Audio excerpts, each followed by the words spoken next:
안녕하세요. 절대값 TV의 명품 PD 한PD입니다. 최근에 유튜브를 보면 이것 사라 저것 사라 유튜버들이 많아요. 불과 몇 개월 전에 유행했던 게 이제 지식산업센터 틈새 상품도 있다 해서 많이 샀어요. 자, 그런데 지산 같은 경우는 그 수익형 상품이잖아요. 근본적으로는 물론 이제 지산도 차익형 팔 수 있는 상품들이 있거든요. 그러나 대부분이 수익형 상품으로 접근하는 경우가 많아요. 수익형 상품은 좀 제한되어 있고, 금리가 그 당시보다 지금 기준금리가 한 3번 올랐잖아요. 앞으로 한 2번 더 오르니까 금리만큼 이제 수익률이 안 나와서 지산 사신 분들도 힘든 분이 많겠죠. 자, 그런 문제가 있어요. 그러니까 부동산 유튜버들, 강사들이 이제 투자 상품들을 계속해서 추천할 수밖에 없거든요. 뭐 그분들의 존재 이유가 그런 거잖아요. 앞으로 이런 상품에 투자해서 수익을 내라, 뭐 이런 지역에 가서 투자해서 수익을 내라, 뭐 그러잖아요.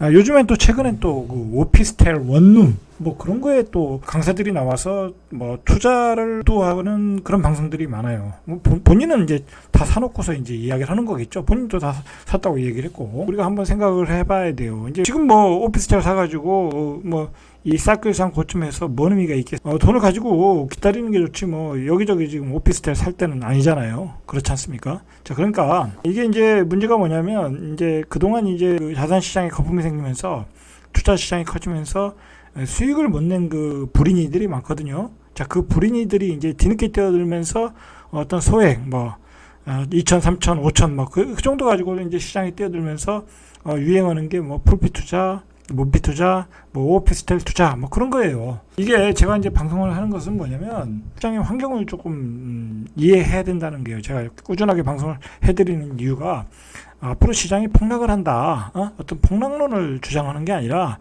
시장의 그 유동성이 축소되면서 시장의 환경이 급격하게 지금 바뀌고 있다. 체질이 바뀌고 있는 거예요, 체질이. 그런 걸 좀 이해를 하시고 관망을 할 줄 알아야 된다. 관망도 투자라고 그러잖아요. 그렇지 않습니까?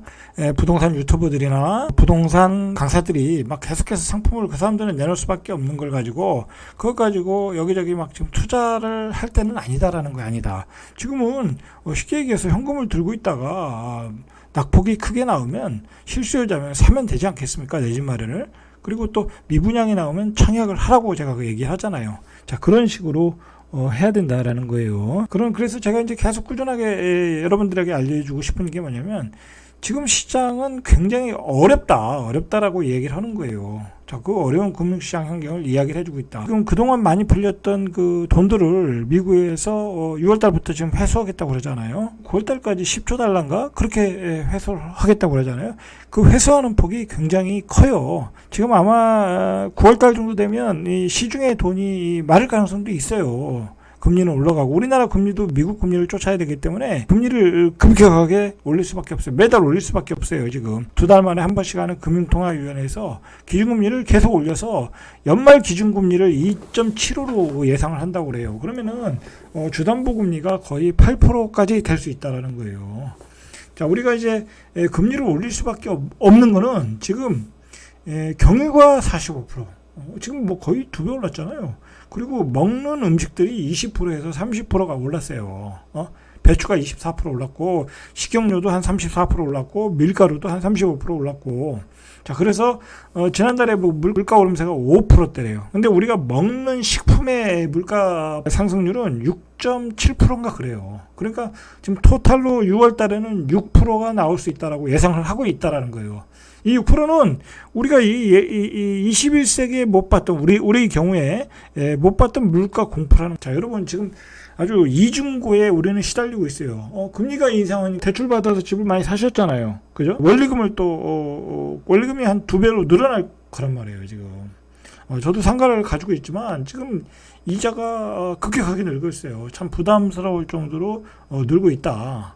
자, 거기다가 우리가 먹는 식품도 30%씩 올랐어. 투자를 한다거나 뭐 오피스텔 같은 상품, 뭐 지산, 뭐 그 밖에 뭐 재건축, 재개발, 무리한 투자는 조금 아니다, 제가 봐도. 여러분, 그리고 생각을 해보세요. 재개발, 재건축을 사는 이유가 뭐예요? 지역에 있는 아파트 입주권을 사는 거잖아요. 그런데 지금 재개발, 재건축, 지금 분양을 하면 미분양이야. 미분양인데 굳이 왜 입주권을 프리미엄을 주고 사냐고요. 분양 받으면 되지. 자, 이게 서울도 지금 미분양이 나왔고 그걸 무슨 일을 접수해도 해소가 안 되니까 줍줍으로 지금 나오고 있잖아요. 그래도 해소가 안 되고 있어요. 앞으로는 그게 더 할 것이다. 자, 그리고 이제 분양가 상한제가 시행되면 이제 분양가가 올라갈 수밖에 없잖아요. 원자재 가격도 올라가기 때문에. 자, 그러면 이제 기존의 그 구축의 가격과 새로 분양한 아파트의 분양 가격의 갭의 차이가 더욱 줄어들 수 있어요. 분양가가 왕창 올라갈 수 있다는 말이에요. 그러면 당연히 또 미분양이 나겠죠. 우리가 그게 송도에서도 봤고 미아 하나포레에서도 봤잖아요. 그러니까 여러분들은 충분히 신규 분양 아파트를 받을 수 있다. 자, 그리고 이게 낙폭이 더 커지면 이제 3기 신도시도 경쟁률이 확 줄어들어요. 충분히 살 수 있다 이거예요. 근데 왜 오피스텔 지식산업센터 살아다니고 어디 그 시골에 재개발 재건축을 살아다니고 그리고 몇십 년이 걸릴 줄 모르는 그 뭐 일기 신도시 재개발 재건축을 살아다니냐고. 그러실 필요 없다. 시중에 떠들 뭐 우리가 정체를 알 수 없는 그런 전문가들이 추천하는 상품들을 사지 말아라. 사지 말고 이런 그 메트로 환경, 거시적인 환경을 이해를 하고 택을 사는 것은 내가 한 번의 기회잖아요. 뭐 두 번 다시 할 수 없는 거잖아요. 그렇지 않습니까? 자, 그러면 좋은 거를 싸게 사야죠. 기다렸다가. 자, 그런 전략으로 저는 가시길 바래요. 보세요. 여기 석유류가 한 45% 올랐고 휘발유 27%, 그리고 뭐 먹거리 감자가 30%, 돼지고기, 수입고기, 밀가루, 식용유가 20%. 자, 이렇게 올랐어요. 그러면 돈의 한 30% 정도가 줄어든 거예요. 100만 원 쓰던 게 70만 원밖에 못 쓰는 거예요. 그러면 거기다 또 전세대출 금리도 올라. 이게 어떻게 뭐 도저히 어떤 그 부동산에 어떤 신규 투자를 할 수가 없는 거야. 집을 넓혀가거나 집을 옮겨가거나 새로 분양을 받거나 이게 쉽지가 않은 상황이에요. 지금 우리는 지금 쓰리고의 태풍 속에 있다. 경제 태풍 속에 있다. 고환율, 고금리, 고물가. 자, 그 쓰리고의 상황에서 굉장히 그 경제 위기예요. 우리가 2008년도에도 이런 금융위기 이후에 이런 위기를 맞이했거든요.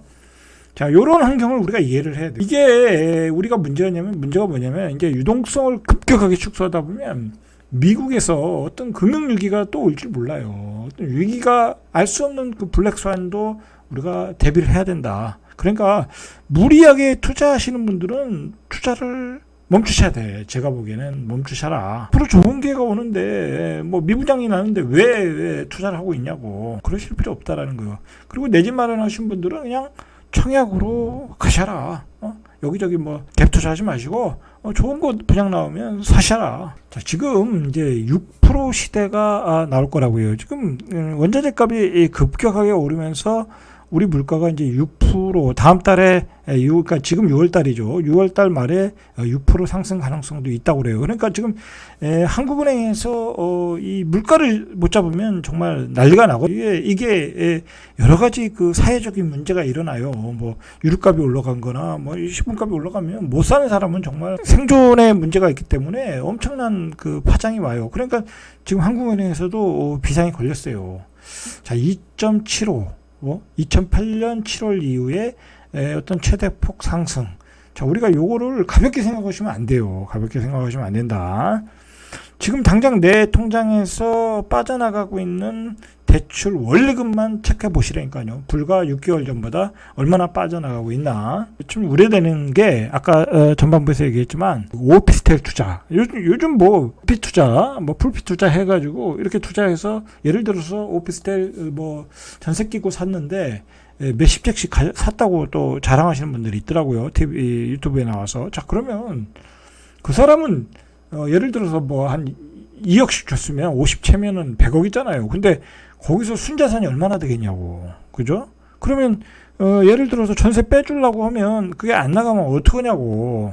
지금까지는 아무 문제가 없다고 그러는데 문제가 발생할 수 있죠. 어떤 그 위기가 오면 금리가 올라가면 대출이 안 나오면 비싸면 전세 대출을 못 받으면 전세가 안 나가는 거예요. 자, 그런 위험이 있다. 자, 그런 것을 방송에 나와가지고 그걸 보고 또 원룸에 또 들어가야 되는 거 아니냐. 자, 그런 거는 이렇게 쉽게 보면 이렇게 유동성을 유혹하는 거야. 타인의 유동성을 유혹해가지고 어떤 자신의 물건을 팔아먹고 나올 수 있다라는 거야. 자, 그런 점을 조심해라. 뭐 이미 선수들은 다 거기 세팅이 다 끝났을 거 아니에요. 자, 자, 그런 점 조심하시고. 그리고 이제 뭐 또 전문가들이 이제 남은 건 뭐 재건축 투자다 막 다 그래요. 뭐 재건축 시장에서 큰 시장이 형성된다 그러는데, 여러분 그 일기 신도시의 지금 집값이 얼마나 많이 올랐어요. 얼마나 많이 올랐는데 거기서 뭘 또 큰 시장이 오냐. 아니, 재건축 투자라는 것은 거기에 프리미엄이 붙는 것은 내가 그 재건축을 받았을 때 플러스 알파가 있어야 되는데, 지금도 많이 올랐고, 거기다 일기 신도시의 어떤 재건축 완화라고 해서 또 올랐고, 뭐 그게 뭔 의미가 있겠냐고. 자, 그리고 우리가 뭘 생각해야 되냐면, 이번 상승 사이클에서 거래량의 한 반 정도는 2030 그 영끌 세대들이 했거든요. 자, 이거 보시면은 이게 이제 출생아 수인데, 1971년도에 한 100만 명 정도가 태어났다고 그래요. 자, 그런데 1990년도에 64만이 태어났어요. 그러니까 20년 만에 35%가 줄어든 거예요. 자, 그리고 2002년도에 49만. 이거 몇 만이 준 건가요? 벌써 한 20만, 거의 20만 정도가 줄어든 거죠. 또 한 3분의 1 토막이 났어요. 그러면 2020년도는 얼마냐? 27만이에요. 자, 그러면 앞으로 10년 뒤면은 2030년이잖아요. 그러면 1000년도에 태어난 아이들이 이 집을 사야 된단 말이에요. 그러면 이때가 2002년 기준으로 보면 한 50만 정도밖에 안 돼요. 50만 정도밖에. 지금 샀던 아이들이 80만 정도의 평균 출생했던 아이들이 지금 이제 영끌 세대였다고 하면 2030년도에는 한 60만, 거의 이 3분의 1 토막이 줄어드는 거예요. 그럼 2040년도면은 2분의 1 토막이 줄어드는 거야. 그러니까 2040년도면 이제 사실 뭐 집값이 오른다는 걱정을 할 필요가 없는 거야. 2040년도면. 자, 그러면 2030년도도 사실은 위험하다. 왜냐하면 지금 벌써 출생아율이 보여주잖아요. 제가 왜 이 말씀을 드리냐면, 재건축이라는 것은 우리가 이제 예를 들어서 지금 지금 일기 신도시가 만약에 뭐 특별법이 뭐 앞으로 1, 2년 안에 만들어져 가지고 지역이 재건축된다고 하면 언제쯤 가능해요? 다시 집을 지을 수 있을까요? 제가 생각하기에는 아무리 빨라도 10년, 늦으면 한 20년은 걸린다고 보거든요. 뭐 지금 여의도 같은 데는 언제부터 얘기가 나왔어요? 1970년대에 지은 아파트예요. 1970년대. 자, 분당은 1990년대에 지은 아파트야. 1990년대. 자, 그러니까 2030년 이후로 가능하다고 봐야 되거든요. 아무리 빨라도 2030년 이후로 가능하다고 보면, 그때 되면 우리 인구의 변화도 크고 어떤 주택의 트렌드도 바뀌어요. 거기에 투자한다라는 게 뭔 의미가 있겠냐고. 내 집 마련을 위해서. 물론 뭐 사가지고 중간에 가격이 올라간다, 중간에 팔겠다는 사람은 제가 뭐 거기까지는 모르겠고, 뭐 거기에서는 차익이 조금 나올 수는 있겠죠. 그러나 내 집 마련을 위해서 이 30대에 그 집을 사가지고 45세 이후 50대에 입주한다는 게 뭔 의미가 있다 생각해 보시라는 거예요. 그러니까 별 의미가 없다라는 거예요. 별 의미가 없다. 자, 그리고 이제는 GTX라는 게 새로 생기잖아요. 이제는 서울 근교에 정주 여건이 좋은 도시. 자, 그게 일기 신도시잖아요. 자, 그러나 이제는 GTX가 생기면은 쉽게 얘기해서 도심과 외곽과의 거리가 짧아지는 거잖아요. 짧아지다 보면 그게 더 편리함을 줄 수 있다라는 거야. 그리고 그것은 새 아파트잖아요. 그냥 애초부터 새 아파트잖아. 자, 그러니까 이제는 수요가 일기 신도시에 몰린다라고 꼭 이야기할 수는 없는 거예요. 이제는 또 우리가 뭘 생각해야 되냐면, 그 원희룡 국토부 장관이 얘기했지만, 뭐 저는 예전에 얘기했어요. 이미 예상했어요. 자, GTX가 생기면은 그 GTX 라인 그 인근에 컴팩트 시티를 만들 수밖에 없어요. 그걸 원희룡 국토부 장관이 얘기했어요. 앞으로 GTX 라인이 들어서면 인근에 컴팩트 시티를 만들겠다. 그러면 그런 도시들이 인기가 있는 거예요. 왜냐면 뭐 출퇴근이 가까우니까. 그리고 새 아파트이고 스마트 시티니까. 그리고 아무래도 구도시에 산다는 것은 여러 가지 불편함이 있어요. 그리고 우리가 또 뭘 생각해야 되냐면, 중요한 거는 뭐냐면, 지금 우리가 굉장히 스마트한 시대잖아요. 디지털화된 시대이고, 그리고 한 집에 차가 2대, 뭐 3대까지 있는 집들이 있단 말이에요. 그럼 주차 공간도 넉넉해져야 되고, 이제는 우리 주던 질과 눈높이가 거의 신축과 준신축급의 눈높이가 딱 맞춰져 있어요. 그래서 2030들이 뭐 경기도 외곽에 신축들을 많이 샀잖아요. 신축 준식들 사고 분양을 받았잖아요. 구도시에 들어가서 30년 된 아파트에 살면서 뭐 재건축을 기다린다. 그런 게 이제 쉽지가 않아요. 이제 쉽게 말해서 MZ 세대들한테는 맞지 않는 거야. 이거는 주거의 질과 수준의 눈높이에 맞지 않는 거야. 그리고 생활 패턴에 맞지 않는 거다.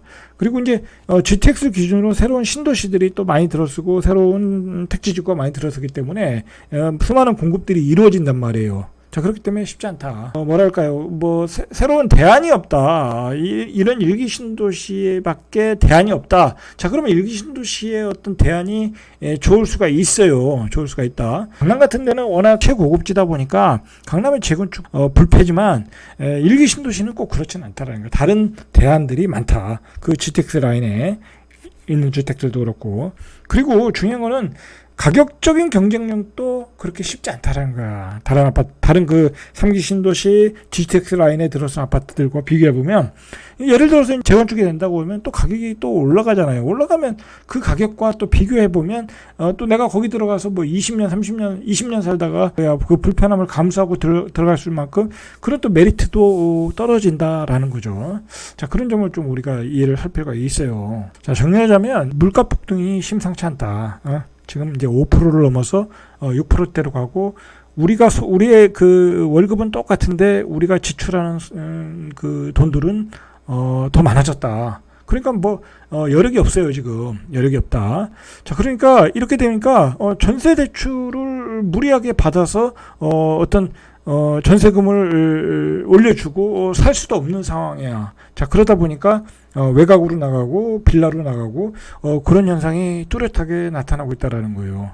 이거는 뭐 어쩔 수 없이 집값이 하향 안정화 될 수밖에 없어요. 2030 세대 연끌까지 준비해서 집을 사시려는 분들은 조급함을 가질 필요가 없어요. 조급함 갖지 말고 그냥 기다리시면 돼. 기다리면 되고, 좋은 아파트 분양이 나오면 그 청약하시면 이제 다 받을 수 있는 흐름으로 가고 있다라고 보시면 될 것 같아요. 자, 이상 절대값 TV의 명품 PD 한 PD였습니다.